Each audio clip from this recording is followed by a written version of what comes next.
ሰላም በሎስት ክፍል 18 ተመልሰናል። ከዚህ ቀደም የማይክል ጀልባ መቃጠሉንና ያቃጠለው ደግሞ ልጁ ዋልት መሆኑን እንዲሁም ይህን እውነት ጆን ሎክ ብቻ እንደሚያውቅ አይተናል። እናም ጂን እንደ አዲስ ጀልባ ለመስራት ከማይክል ጋር ማበሩንም እንዲሁ። ይህ ክፍል ከዛ የቀጠለ ነው። ባህር ዳርቻው ላይ ማይክልና ጂን የጀልባ ስራቸውን አቀላጥፈው እየሰሩ ነው። ጃክ ወደ ማይክል በመምጣት ስራቸው እንዴት እየሄደ እንደሆነ ይጠይቀዋል። ማይክም ሁሉም ነገር ጥሩ እየሄደ እንደሆነና ወደ ውቅያኖሱ በጀልባ መሄዳቸው ካልቀረ ከነርሱ ጋር አንድ ኮንታክት ሊያደርጉበት የሚችሉበት ዲቫይስ ሊኖር እንደሚገባ ያስረዳዋል።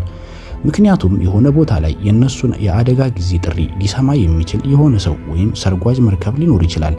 ጃክ ይህ ጥሩ ሐሳብ ነው፣ የዚህ አይነት ዲቫይስ ሰኢድ ጋር ሳይኖር አይቀርም። ሆኖም ግን የባትሪ እጥረት ወይም አለመኖር ትልቁ ችግር ነው ይላል። ሃርሊ ማይክልን እያገዘ የነጃክን ወሬ ይሰማል።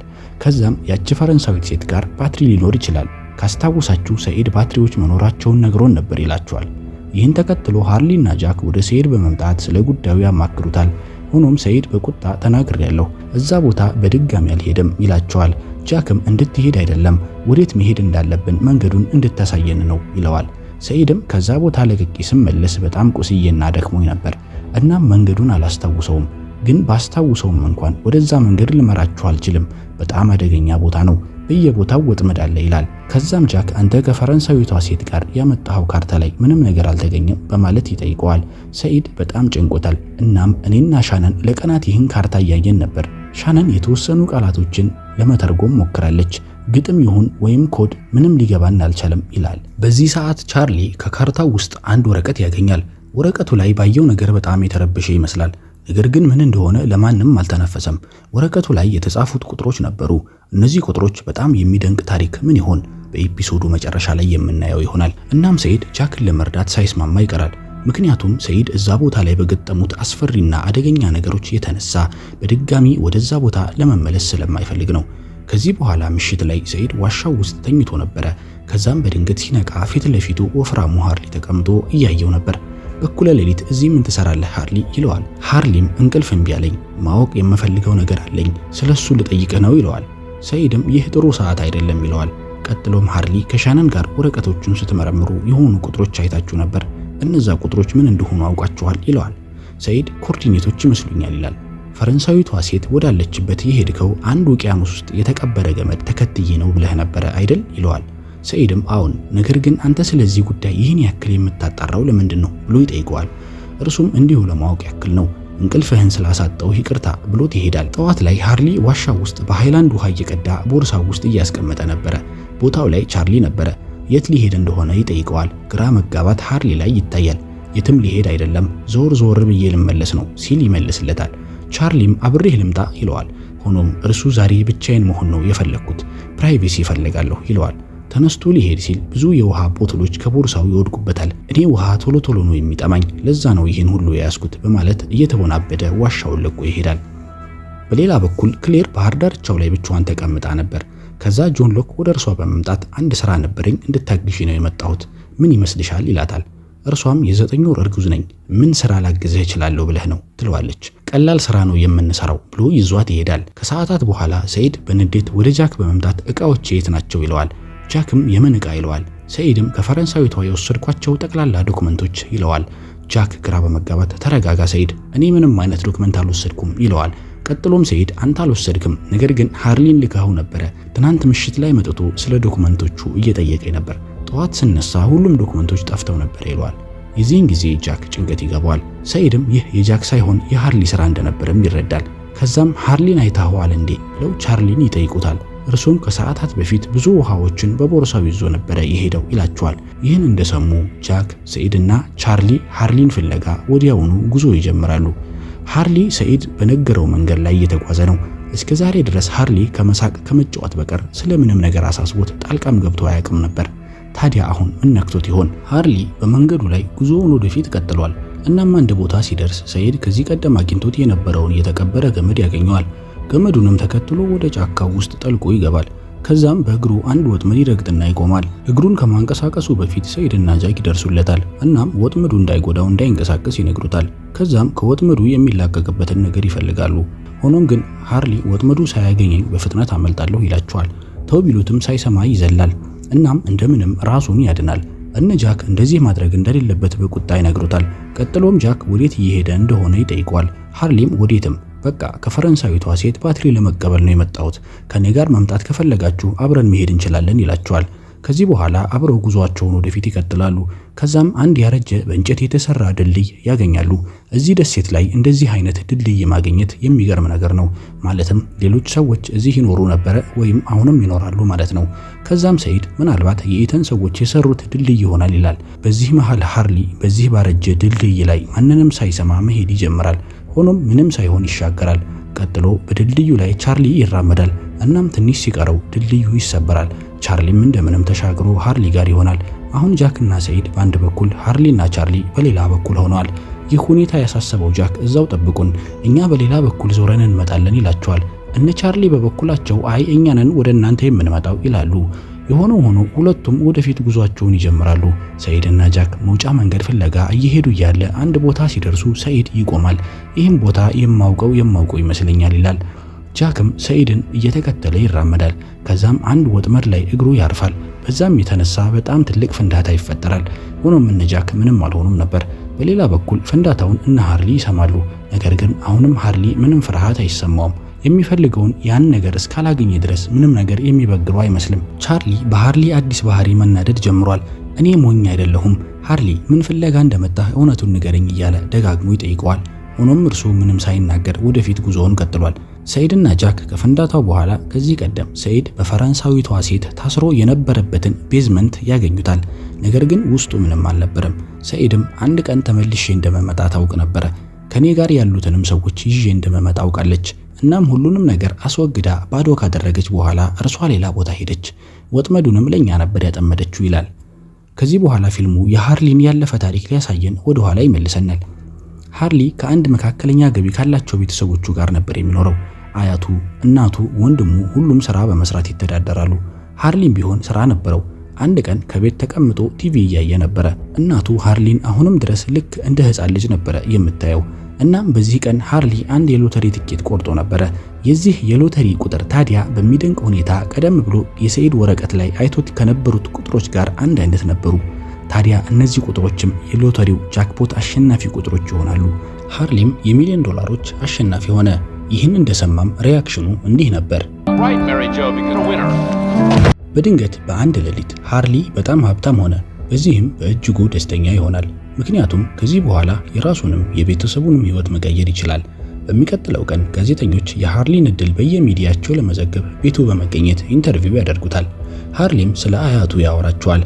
አያቴ ለዓመታት ሳይታክት በሐቀኝነት ሲሰራ ነው የኖረው፣ አሁን የሚያርፍበት ጊዜ ነው ይላል።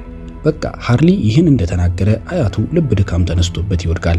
ከዛም ወዲያው ይሞታል። ቀጥሎም በሞተው አያቱ የቀብር ስነ ስርዓት ላይ የተገኘው አንድ የሃርሊ አጎት በድንገት መብረቅ መትቶት እርሱም ይሞታል። ተደጋጋሚ መጥፎ ነገሮች በሃርሊ ህይወት ላይ መከሰት ይጀምራሉ። ሃርሊም ሎተሪውን ካሸነፈ ጊዜ ጀምሮ የሱ መጥፎ እድል መጀመሩ ይታወቀዋል። እርሱ ምንም ባይሆንም በዙሪያው ያሉ የሚወዳቸው ሰዎች ላይ ግን መጥፎ ነገሮች ይከሰታሉ። እናም አንድ ቀን ሃርሊ እናቱን ሰርፕራይዝ ለማድረግ አስቦ በሐመር መኪናው ይዟት ይሄዳል። በመንገዳቸው ላይም እናቴ በዚህ ሎተሪ የተነሳ እኔ ላይ መጥፎ ነገሮች እየደረሱ ይመስለኛል ይላታል። እናቱም አይ እኛ ካቶሊኮች ነን፣ በእንደዚህ አይነት ነገሮች አናምንም፣ ደግመህ እንደዚህ እንዳትል ትለዋለች። ቀጥሎም ሃርሊ የእናቱን አይኖች በጨርቅ በመሸፈን የገዛላትን አዲስ ቤት ለማሳየት ከመኪናው እንድትወርድ ያደርጋታል። በዚህ ቅጽበት እናቱ እግሯን አደናቅፏት ጉዳት ይደርስባታል። በዚህም ሳያበቃ የገዛላት ቤት ከፊት ለፊቱ በሳት ይነዳል። ከዛም በፍጥነት ወደ እሳት አደጋ ሊደውል ሲል ፖሊሶች መጥተው ያለ ጥፋቱ በስም መመሳሰል ብቻ ያስሩታል። ከዚህ ቀጥሎ ሃርሊ አካውንታንቱ ጋር ይወያያል። አካውንታንቱም ብዙ ኪሳራዎችን እያስተናገዱ መሆናቸውን ይነግረዋል። ሃርሊም ይህ ሁሉ የሚፈጠረው በዚህ ሎተሪ ገንዘብ የተነሳ ነው ይላል። ይህን በሚያወሩበት ሰዓት እንኳን ካሉበት ህንፃ የሆነ ሰው ይፈጠፈጣል። እናም አካውንታንቱ ይኸውልህ ሃርሊ የተረገመ ወይም መጥፎ እድል የሚያመጣ ገንዘብ የለም፣ ምናልባት ግን ሎተሪውን ስትቆርጥ የመረጥካቸው ቁጥሮች ላይ ችግር ሊኖር ይችላል፣ እናም እርሱን ማጣራት የተሻለ ነው ይለዋል። ይህን እንደሰማ ሃርሊ እነዚህን ቁጥሮች ለመጀመሪያ ጊዜ የሰማበት ቦታ ትዝ ይለዋል። ቦታው አንድ ሆስፒታል ሲሆን እዛም ለነርድ የተባለ አንድ የአእምሮ በሽተኛ ሰው ነበረ። ቁጥሮቹንም ደጋግሞ ስለሚላቸው ሃርሊ ከርሱ ነበር የሰማው። ቀጥሎም ቁጥሮቹን ከየት እንዳገኛቸው ይጠይቀዋል። ለነርድ ግን ቁጥሮቹን ደጋግሞ ከመጥራት ባለፈ ምንም ነገር አይናገርም። ከዛም ሃርሊ እነዚህን ቁጥሮች ተጠቅሜ ሎተሪ ቆረጥኩኝ፣ ጃክፖቱንም አሸነፍኩ ይለዋል። በዚህን ሰዓት ለነርድ ለፍለፋውን አቁሞ በድንጋጤ ጸጥ ይላል። ከዛም ምንድነው ያደረከው? እንደዚህ ማድረግ አልነበረብህም። ከዚህ በኋላ እነዚህ ቁጥሮች እድሜ ልክህን አይፋቱህም ይለዋል። ከዛም ለነርድ መጮህ ይጀምራል። ቀጥሎም አውስትራሊያ የሚገኝ አንድ ገጠራማ ቦታ አድራሻ ገልጾለት እዛ መሄድ እንዳለበትና ሁሉንም መልሶች እዛው እንደሚያገኝ ይነግረዋል። በዚህም መሰረት ከሳምንት በኋላ ሃርሊ አውስትራሊያ ይሄዳል። ከተባለው ቦታም ይደርሳል። እዛ አካባቢ ከአንድ ቤት በስተቀር ሌላ ምንም ነገር የለም። ቤቱ ውስጥ ሲገባ ለነርድ የነገረው ሳሚ የሚባለው ሰው አልነበረም፣ ነገር ግን ሚስቱ ነበረች። ከዛም ሃርሊ ስለ ቁጥሮቹ ይጠይቃት ጀመር። አንተን እዚህ የላከህ ለነርድና የኔ ባለቤት ሳሚ ባህር ኃይል ውስጥ አብረው ይሰሩ ነበር። ከርቀት የሚሰራጩ የተለያዩ ሲግናሎችን ማዳመጥ ነበር ስራቸው።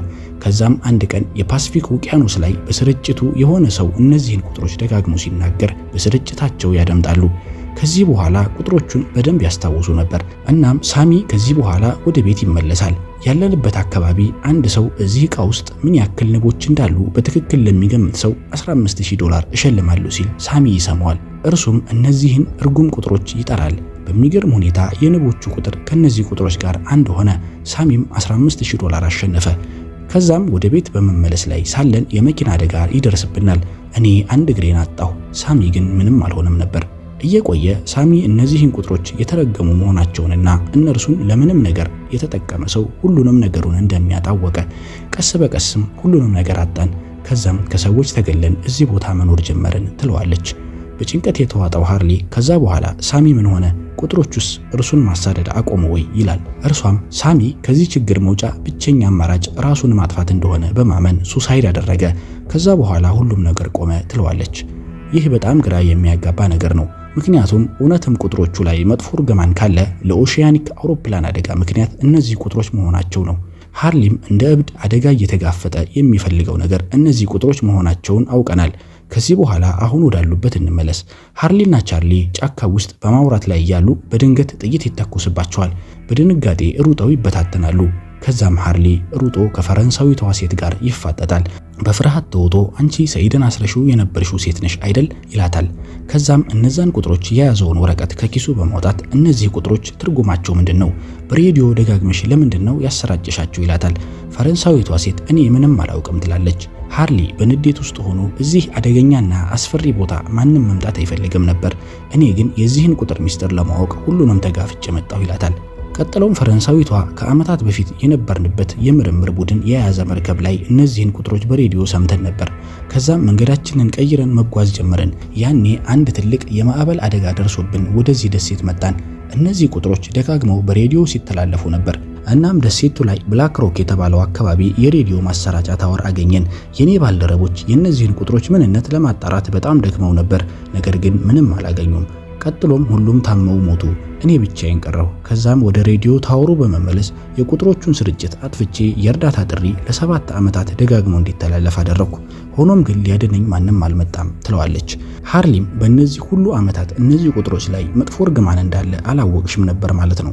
እነዚህ ቁጥሮች በዙሪያሽ ያለውን ሁሉንም ነገር ይነጥቁሻል ይላታል። እርሷም ልክ ነህ፣ እነዚህን ቁጥሮች ከሰማሁ ጀምሮ ባሌን፣ ልጄን፣ ሁሉንም ነገር አጥቻለሁ። ልክ ነህ፣ ይህ ቁጥር እርግማን ነው ትለዋለች። ይህን እንደሰማ ሃርሊ ያለቅሳል። የሚሰማኝ የሚያምነኝ ሰው አጥቼ ነበር። ስለ ቁጥሮቹ ሁሌም ልክ ነበርኩ፣ እኔ እብድ አልነበርኩም ብሎ ያቅፋታል። በሌላ በኩል ቻርሊ በፍርሃት ሩጦ እነ ጃክ ያሉበት ጋር ይደርሳል። ጃክም ሃርሊስ የታለ ይለዋል። ቻርሊም አብረን እያለን ጥይት ተተኮሰብን፣ እኔ አምልጬ ወደዚህ መጣሁ፣ እርሱ ከኋላ ቀረ ይላቸዋል። ከዛም ሁሉም ወደ ሃርሊ ከመሄዳቸው በፊት ሃርሊ ወደ እነርሱ ቀድሞ ይመጣል። የሚፈልጉትንም ባትሪ ሳይቀር ይዞላቸው ነበር የመጣው። በቃ ሃርሊ ስለ ቁጥሮቹ ያለውን እውነታ መስማት ነበር የፈለገው። እርሱንም ከፈረንሳዊቷ ሴት ሰምቷል። እነ ጃክ በሃርሊ በጣም ይገረማሉ። ከዛም ምሽት ላይ ሰይድ ባትሪውን ለማይክል ይሰጠዋል። በሌላ በኩል ጆን ሎክና ክሌር የሆነ ነገር በመስራት ላይ ናቸው። ክሌር እየሰሩት ያለው ነገር ወጥመድ ይመስላታል። ዛሬ ልደቷ እንደሆነም ትነግረዋለች። ከዛም የሚሰራው ነገር ሲያልቅ የህፃን ልጅ ትንሽዬ አልጋ ነበር። ያንንም ስጦታ ለክሌር እንኳን ተወለድሽ ብሎ ይሰጣታል። እርሷም በእጅጉ ተደስታ ታመሰግነዋለች። የኤፒሶዱ መጨረሻ ላይ ሃርሊና ቻርሊ ተቀምጠው ያወራሉ። ቻርሊ ስላለበት ሱስ ሚስጥሩን ካካፈለው በኋላ አንተም ሚስጥርህን አውራኝ ይለዋል። ሆኖም ሃርሊ ቢያወራውም እንደማያምነው ያውቃል። ከዛም ሚሊዮነር እንደሆነ ይነግረዋል። ቻርሊ የእርሱን ንግግር ስላላመነ ተነስቶ ጥሎት ይሄዳል። ይህ ኤፒሶድም እዚህ ላይ ይጠናቀቃል።